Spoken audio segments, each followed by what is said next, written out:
Yeah. Yo. It's time for Danny Tree Frog Reviews. Well, everyone, this is the last final finale of the MAT Trilogy, which apparently is now the MAT Quadrilogy. I don't know, I guess we'll just consider it a bonus part. Anyway, not too long after the release of MAT3 in 2005, Midway released Midway Arcade Treasures Extended Play for PSP in late 2005. Now this collection only has one game that was not in the other collections, but we'll get to that in a bit, just saying the reviews will be even briefer and possibly different. Anyway, this game has an M rating, so 17-year-old Sammy will be pleased to find that they can purchase a new M-rated game after all. Who's Sammy? Watch the other parts, Chaz. On to the review. Midway Arcade Treasures Extended Play.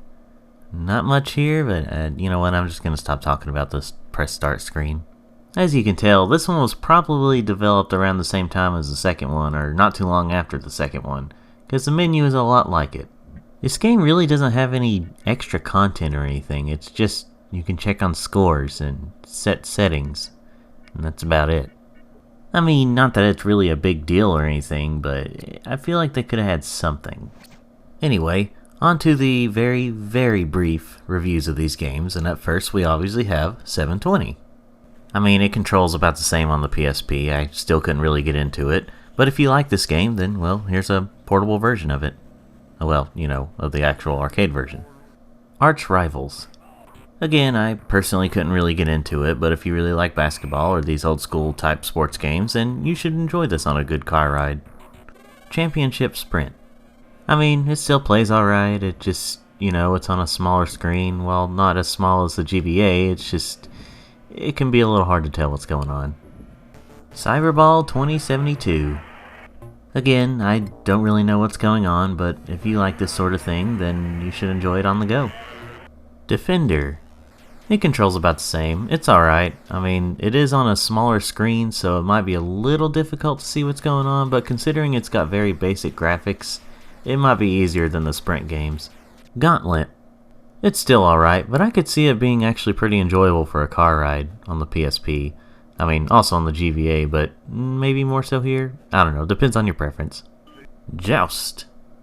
I'm still not the biggest fan of this game, but I have learned to control it a little better, so I kinda know more of what to do and how to defeat the enemies. Anyway, it's fine, and I can enjoy it a little more. Clacks. Still one of my personal favorites, and it feels pretty good to play on the go. This is one reason to get this game, well, at least in my opinion anyway. Marble Madness.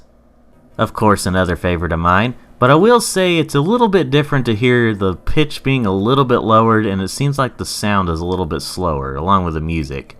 Come to think of it, it's kind of the same for a lot of these on here, but it's not like something that just completely ruins the experience or anything. You get used to it.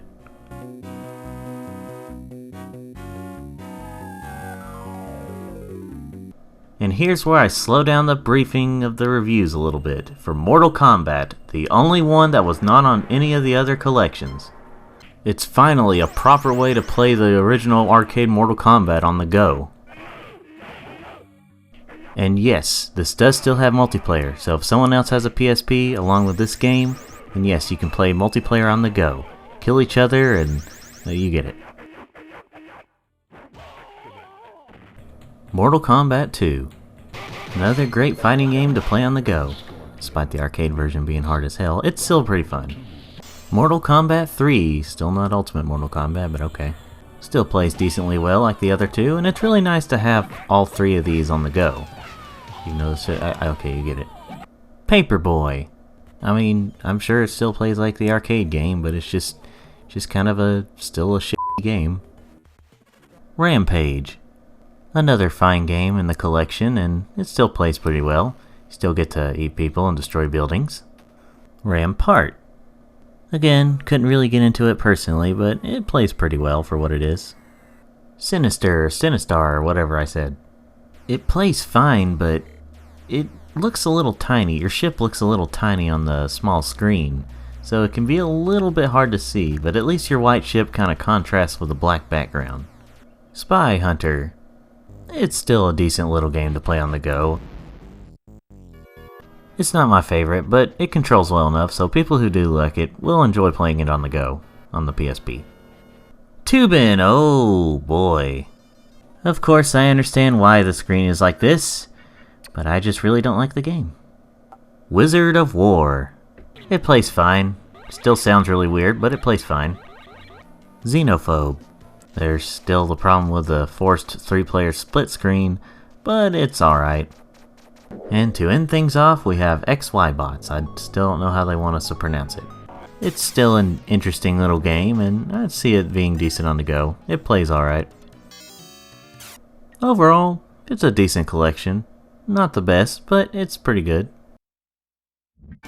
It's not the greatest set of games, there are definitely some better choices, but there are definitely some treasures in here as well.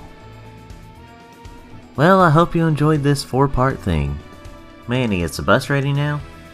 Affirmative. Good, finally. So like I say, ladies and gents, hit the like button if you like this video, subscribe if you want to see more, and remember, this is Danny Tree Frog with Danny Tree Frog Reviews.